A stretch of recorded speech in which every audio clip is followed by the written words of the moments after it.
Alors dans le New York de l'Upper East Side, le jeune White Mike, qui a déserté en fait son école privée depuis la mort de sa mère, passe toute sa sainte journée à vendre de la 12. C'est un mélange en fait de cocaïne et d'ecstasy à des fils de riches en mal de sensations fortes. Alors le film commence au moment où son cousin Charlie se fait assassiner par son propre fournisseur, incarné à l'écran par 50 Cent, et se termine dans une sorte d'apothéose trash lors d'un goûter d'anniversaire qui mélange joyeusement les codes du bal des débutantes avec ceux d'une orgie tous azimuts.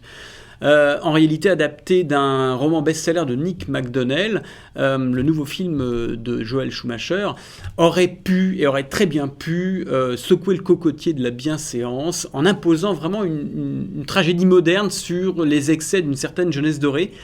Et du coup, en fait, le pourvoyeur, un peu quand même le fossoyeur de la franchise Batman, n'accouche que d'une sorte de film un peu lourd, un peu pitoyable, dans lequel, d'abord, il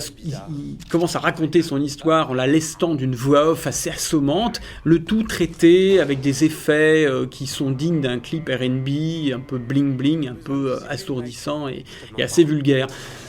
Moralité, aucun des personnages qu'on voit dans 12 n'est attachant parce qu'en fait ils sont bien trop simplistes pour qu'on puisse s'attacher à eux et qu'on les trouve émouvants. Et c'est bien le problème de 12 en fait, car depuis quelques années le cinéaste de Chute Libre,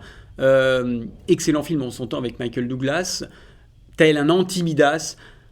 transforme tout l'or qu'il touche en boue et ce pitoyable 12 n'échappe pas à la règle.